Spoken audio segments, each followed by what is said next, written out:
Des restos, il y en a de toutes sortes, du fast-food que vous connaissez jusqu'au gastro où vous avez peut-être moins vos habitudes. Mais pour vous, ça coûte cher le resto? Vous pouvez mettre 30 € tous les jours? Vous sortez du boulot? Non, on ne peut pas. On peut pas. Sortir au restaurant, c'est mettre 200, 300 € en famille, une fois par mois. Et encore. Trop cher, vraiment? Nous avons choisi un restaurant, on dira, milieu de gamme. Ici, à Bruxelles, au centre-ville, le ricotta et parmesan. Une affaire qui roule. Spécialité italienne à la carte. Objectivons les coûts avec, par exemple... On va prendre 2 cannelloni à la viande, s'il vous plaît. Voilà, c'est servi. Dans ce restaurant, pour ce plat à 23,90 €, quelles sont les dépenses du restaurateur?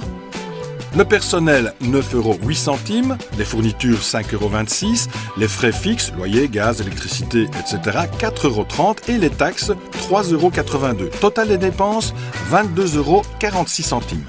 Avant impôt, le bénéfice sur le cannelloni gratiné est donc de 1,43 €. Comment on s'en sort avec 1,43 €? On s'en sort parce qu'on fait du monde. Donc nous, chez Ricotta, par exemple, on est ouvert depuis 25 ans. On a un restaurant qui fait à peu près 300 couverts par jour. Et donc c'est clair que sur le volume, on peut se permettre d'avoir une meilleure rentabilité que si c'est un petit restaurant qui ne fait que 20 couverts par jour en fait. L'eau peut aussi vous sembler très chère. Ici, 4,50 € pour une bouteille d'un demi-litre. Moi je comprends que parfois des clients disent que ça c'est un peu cher, une bouteille d'eau à 6,90 € ou 4,50 €. Mais inévitablement, la TVA, c'est le consommateur final qui la paye. C'est énorme. Payer 21% sur de l'eau, c'est énorme. D'accord, mais les restaurateurs se rattrapent sur le vin, non? Le vin, ben oui, le vin, on fait un coefficient différent, donc un coefficient x3 ou x4. Ça dépend du vin qu'on cherche. C'est une grosse marge. C'est une grosse marge. Tout est relatif. C'est à un autre niveau. C'est comme l'eau, mais différemment. Mais c'est parce que le prix est plus cher. Le client a le sentiment qu'on gagne plus. Comme pour tout le monde, l'augmentation des prix d'énergie et des fournitures a produit ses effets. Il y a eu aussi des périodes qui ont grevé les finances.